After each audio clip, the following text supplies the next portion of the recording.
বন্ধুরা, মহাকাশের গভীরে লুকিয়ে থাকা রহস্যের অনুসন্ধানের জন্য বিজ্ঞানীরা সেখানে মহাকাশযান পাঠান, যা সেখানে গিয়ে সেখানকার তথ্য ফুটেজের মাধ্যমে আমাদের কাছে পাঠায়। আজ পর্যন্ত আপনারা সৌরমণ্ডলের আসল ফুটেজ তো নিশ্চয়ই দেখেছেন, কিন্তু আপনারা কি কখনো ভেবেছেন যে সৌরমণ্ডলের বিভিন্ন গ্রহদেরও কোনো আওয়াজ থাকতে পারে? হ্যাঁ বন্ধুরা, সৌরমণ্ডলের রহস্য জানতে মহাকাশে অনেক মহাকাশযান পাঠানো হয়েছে, যার মধ্যে কিছু স্পেসক্রাফটের কাছে ছবি তোলার পাশাপাশি রেডিও এমিশন ক্যাপচার করার ক্ষমতাও থাকে। এই অবস্থায় ওই স্পেসক্রাফট দ্বারা পাঠানো রেডিও এমিশনকে যখন বিজ্ঞানীরা সাউন্ড ওয়েভে রূপান্তরিত করে, তখন আমাদের সামনে আসে ভয়ানক পরিণতি।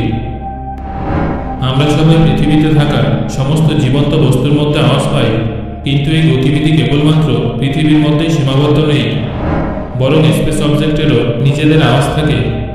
শুনতে অদ্ভুত লাগলেও শান্ত মনে হওয়া মহাকাশ ততটাও শান্ত নয়। তাহলে চলুন বন্ধুরা, আজকের এই ভিডিওতে কথা বলবো সোলার সিস্টেম থেকে পাওয়া সেই সব ভিন্ন ভিন্ন আওয়াজ সম্পর্কে, যেটা ভীষণ মজাদার হতে চলেছে। তাই ভিডিওটা শেষ পর্যন্ত অবশ্যই আমাদের সাথে থাকা চাই। কিন্তু সাউন্ড অফ দ্য সান, সূর্য, যে কিনা সৌরমণ্ডলের গুরুত্বপূর্ণ অংশ এবং পৃথিবীতে যাকে প্রাণের জন্য দায়ী বলে মনে করা হয়। আকাশে যখন আমরা সূর্যকে দেখি তখন তা অনেক শান্ত বলেই মনে হয়, কিন্তু বাস্তবে সূর্য ততটাও শান্ত নয়। মহাকাশে শূন্যস্থান থাকায় শব্দ যেতে পারে না বলে আমরা সেই আওয়াজ শুনতে পারি না। কিন্তু একবার ভাবুন, মহাকাশে যদি বায়ুমণ্ডল থাকতো তাহলে কি হতো? নিশ্চয়ই আমরা সূর্যের আওয়াজ কানে শুনতে পেতাম। 20 বছরের তথ্য আমাদের বলছে যে সূর্যের নিজস্ব আওয়াজ আছে, যা অনেক বেশি জোরালো। ইউরোপিয়ান স্পেস এজেন্সি এবং নাসার solar system and heliospheric observatory team 2018 সালে সূর্যের আওয়াজ সকলের সামনে রেখেছিলেন। এই জন্য তিনি 20 বছর পর্যন্ত সূর্যের অ্যাটমসফিয়ারের সমস্ত আচরণ ক্যাপচার করেন এবং তারপর সব রেডিও এমিশনকে সাউন্ড ওয়েভে রূপান্তরিত করে সূর্যের আওয়াজ আমাদের কানে পৌঁছে দেন। বর্তমান সময়ে এই আওয়াজ বিজ্ঞানীদের সেই কথা বুঝতে সাহায্য করে যা চোখ দিয়ে দেখা সম্ভব নয়। তাহলে চলুন শুনে নেওয়া যাক সূর্যের সেই আওয়াজ।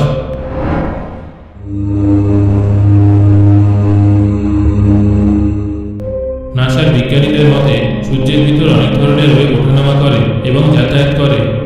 এর সাউন্ড ওয়েভ সূর্যের ভিতর বয়ে চলা সোলার ম্যাটেরিয়ালের বিশাল নদী সম্পর্কে বিজ্ঞানীদের জানান দেয়, যা খালি চোখে দেখতে পাওয়া মুশকিল। বিশেষজ্ঞদের মতে পৃথিবী থেকে সূর্যকে দেখলে যতই শান্ত লাগুক, এটা কিন্তু আসলে একটা সুপারহিটেড প্লাজমা, যার ভিতর পারমাণবিক বিক্রিয়া চলতে থাকে। এর সেলের কথা বলতে গেলে সূর্যের প্রতিটা কোষ 100 থেকে 300 ওয়াট সাউন্ড এনার্জি প্রতি স্কোয়ার মিটারে উৎপন্ন করে। এই আওয়াজ পুলিশের সাইরেনের সমান। আর যেহেতু সূর্যের আকার পৃথিবীর থেকে প্রায় 13 লক্ষ গুণ বড়, এই অবস্থায় আপনারা কল্পনা করুন 13 লক্ষ পৃথিবীর মতো বড় বড় পুলিশের সাইরেন যদি একসাথে বাজে তাহলে কি হবে? অর্থাৎ সূর্য থেকে উৎপন্ন আওয়াজ আমাদের ভাবনারও ঊর্ধ্বে। এটা ছিল আমাদের সৌরমণ্ডলের তারা সূর্যের আওয়াজের ঘটনা। কিন্তু আমাদের চাঁদের এই বৈশিষ্ট্য নেই, কারণ মহাকাশের অংশ হয় পৃথিবীর এই উপগ্রহের কাছে কোনো জলবায়ু নেই। এই জন্য চাঁদের কোনো নিজস্ব আওয়াজ নেই। কিন্তু সৌরমণ্ডলে থাকা প্রত্যেকটা গ্রহের নিজস্ব আওয়াজ আছে, আর এই আওয়াজ শুনতে অনেক রহস্যময় লাগে। এবার আপনারাও সেগুলো শুনে নিন। চলুন এবার শুনে নেওয়া যাক সৌরমণ্ডলের সমস্ত গ্রহ থেকে আসা আওয়াজগুলো। বুধ গ্রহ, আমাদের সৌরমণ্ডলের সবচেয়ে ছোট এবং সূর্যের সবচেয়ে নিকটতম গ্রহ বুধ গ্রহ। এটা ভীষণই গরম। মহাকাশের মতো এই গ্রহে জলবায়ু না থাকায় এখানে আওয়াজের যাতায়াত করা প্রায় অসম্ভব। কিন্তু যদি কেউ কানকে গ্রহের একদম কাছে এনে এই বুধের ভাইব্রেশন শোনার চেষ্টা করে, তাহলে অবশ্যই বুধের ভাইব্রেশন শোনা যাবে কিছুটা এমনভাবে।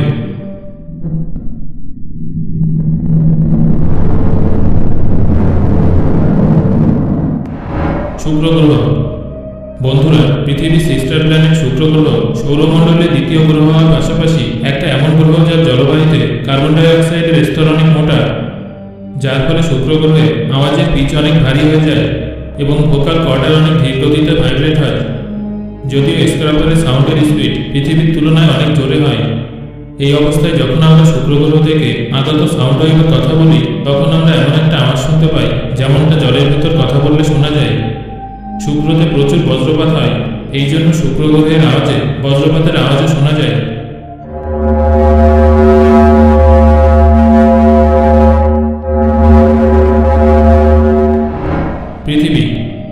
কয়েক বিলিয়ন বছর ধরে পৃথিবী চুপচাপ মহাকাশে যাত্রা করেছে।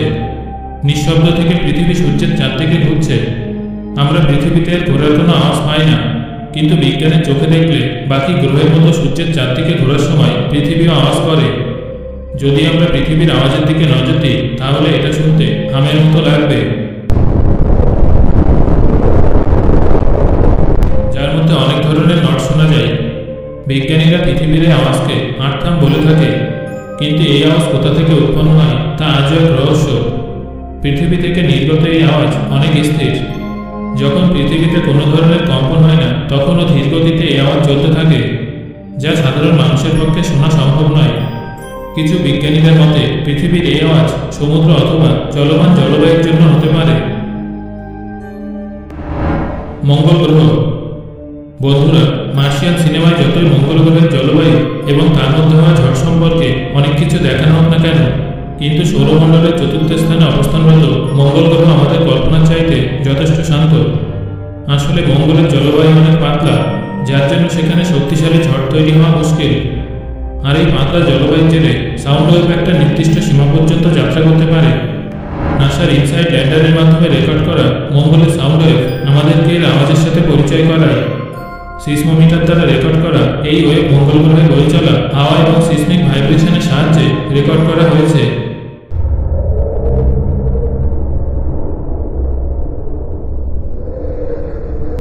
এই আওয়াজ শুনতে ভীষণ টোন্ড এবং হাই ম্যাগনিটিউড, যার মধ্যে খরখর শব্দ স্পষ্ট শোনা যায়।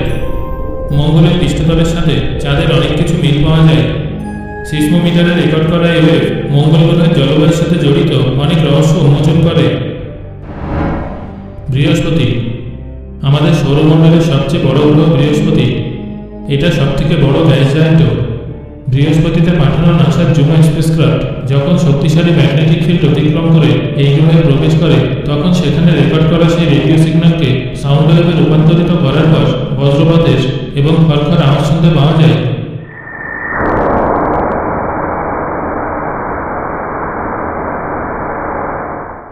বৃহস্পতির ম্যাগনেটোস্ফিয়ারে ঢোকার পর সবার আগে জুনো একটা ঝটকা অনুভব করে, তারপর তাকে ভারী টার্বুলেন্সের মধ্যে দিয়ে যেতে হয়। বৃহস্পতিতে সূর্য থেকে আগত চার্জ পার্টিকেলের প্লাজমা ওয়েভের সিগন্যালকে জুনো ক্যাপচার করে, যা বৃহস্পতির ম্যাগনেটিক ফিল্ডে বাউন্স আপ হতে থাকে। এইসব সিগন্যালকে যখন আমরা সাউন্ডে রূপান্তরিত করি, তখন শক্তিশালী ম্যাগনেটিক ফিল্ডের জন্য অদ্ভুত ভয়ানক এবং গর্জন করে ওঠা আওয়াজ শুনতে পাওয়া যায়।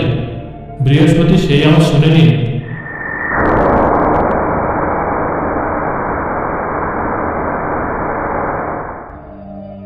আকারে বড় হয় বৃহস্পতি থেকে পাওয়া শব্দে অনেক নয়েজ পাওয়া যায়। পাশাপাশি বৃহস্পতি ইন্টেন্স রেডিও স্টর্ম তৈরি করে, যা গ্রহ এবং উপগ্রহের মাঝে তৈরি হয়। শনি গ্রহ। সৌরমণ্ডলের দ্বিতীয় সবচেয়ে বড় গ্যাস জায়ান্ট শনি গ্রহ ইন্টেন্স রেডিও এমিশনের অনেক বড় সোর্স। ক্যাসিনি স্পেসক্রাফটের মাধ্যমে স্ক্র্যাপার ভারী মাত্রায় রেডিও এমিশন রেকর্ড করা হয়েছে।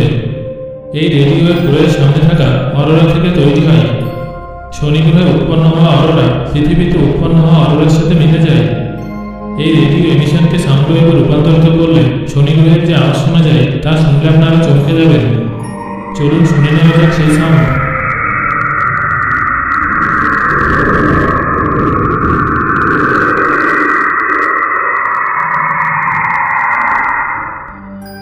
শনি গ্রহের আওয়াজ শুরুতে সাধারণ মনে হলেও ধীরে ধীরে আওয়াজে পরিবর্তন আসে, আর তারপর আওয়াজটা ফাটা এবং রূপ হওয়া দ্রুত বয়ে চলার আওয়াজ শোনা যায়। আওয়াজে জোরালোতা কিছু সময়ের জন্য থাকে, আর তারপরে আওয়াজ সাধারণ বুলবুল শব্দে বদলে যায়। ক্যাসিনির দ্বারা রেকর্ড করা এই শব্দ আসলে আমাদের শনি এবং এর বরফাবৃত উপগ্রহ এনসেলেডাসের মাঝে হওয়া প্লাজমা মোমেন্টামের জন্য শুনতে পাওয়া যায়। ইউরেনাস। বাকি গ্রহদের মতো ইউরেনাসের থেকেও ইলেকট্রোম্যাগনেটিক সিগন্যাল পাওয়া যায়। এই সিগন্যাল সবার আগে ভয়েজার ক্যাপচার করেছিল। দুই ভয়েজার মহাকাশযান যখন সৌরমণ্ডলের বাইরের দিকে যাচ্ছিল, তখন তারা ইউরেনাস এবং নেপচুন থেকে আগত ইলেকট্রোম্যাগনেটিক ভাইব্রেশন ক্যাপচার করে। নাসা ভয়েজার থেকে পাওয়া ডেটাকে যখন সাউন্ড ওয়েভে রূপান্তরিত করে, তখন আমরা ইউরেনাস থেকে আসা আওয়াজ সম্পর্কে জানতে পারি। 13টা রিং বা বলয় এবং আরও অনেক স্পেস ডেব্রিস দ্বারা ঘিরে থাকার জন্য ইউরেনাসের আওয়াজে প্রতিধ্বনি হয়, যা এখন আপনি শুনতে পাচ্ছেন।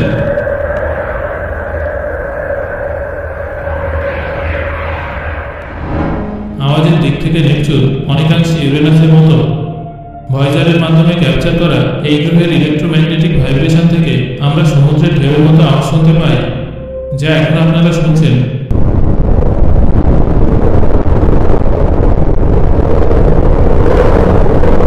এটা নেপচুনের আওয়াজ। চলুন এবার মহাকাশের দিকে যাওয়া যাক। Sound of beginnings of universe. বন্ধুরা, মানুষ মহাকাশ সম্বন্ধিত ঘটনাবলী অন্বেষণে অনেক উন্নতি করেছে। আমরা আমাদের সৌরমণ্ডলের গ্রহ থেকে আসা আওয়াজের কথা তো জেনেছি, পাশাপাশি বিশ্বব্রহ্মাণ্ড শুরু থেকে উৎপন্ন হওয়া আওয়াজের সম্বন্ধেও জানতে চলেছি। বিজ্ঞানীরা 13.8 বিলিয়ন বছর পুরনো রেডিয়েশনকে কম্পিউটার সিমুলেশনের মাধ্যমে সাউন্ড ওয়েভে রূপান্তরিত করে বিশ্বব্রহ্মাণ্ডের শুরুর দিকে আওয়াজ কেমন ছিল সেটা জানার চেষ্টা করেছেন। যদিও এতে পুরো সাফল্য আসেনি, কিন্তু এখনো পর্যন্ত আমরা বিগ ব্যাংয়ের 4 লক্ষ বছর পর এর আসল আওয়াজ শুনতে সফল হয়েছি।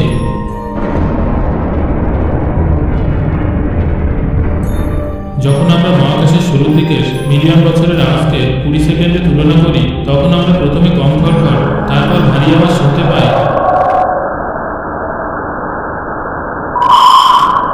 যা ব্রহ্মাণ্ডের প্রথম নক্ষত্র নির্মাণের আওয়াজকে বোঝায়। বন্ধুরা, এই ছিল আমাদের সৌরমণ্ডলে উৎপন্ন হওয়া সেই রহস্যময়ী আওয়াজ, যা গ্রহের সাথে সম্পর্কযুক্ত। এই আওয়াজের দ্বারা আমরা গ্রহের শারীরিক বৈশিষ্ট্য এবং তার উপর কাজ করা ঘটনাবলী সম্পর্কে গভীর তথ্য পাই। মহাকাশে জলবায়ু না থাকার কারণে এমন অনেক আওয়াজ আছে যা আমাদের নাগালের বাইরে, কিন্তু ইলেকট্রোম্যাগনেটিক ভাইব্রেশন এই রহস্য উন্মোচন করে মহাকাশের রহস্যময় আওয়াজের সাথে আমাদের পরিচয় করিয়ে দিয়েছে। বন্ধুরা, এবার আমাকে কমেন্ট করে জানান, এই আওয়াজগুলোর মধ্যে কোন গ্রহের আওয়াজ আপনার কাছে সবথেকে ভয়ঙ্কর বলে মনে হয়েছে। আর ভিডিওটা ভালো লাগলে একটা লাইক করুন এবং বন্ধুদের সাথে শেয়ার করুন। পরবর্তীতে এরকম ভিডিও পেতে চাইলে আমাদের চ্যানেলটা সাবস্ক্রাইব করুন এবং পাশের বেল আইকনটি বাজিয়ে দিন। ধন্যবাদ।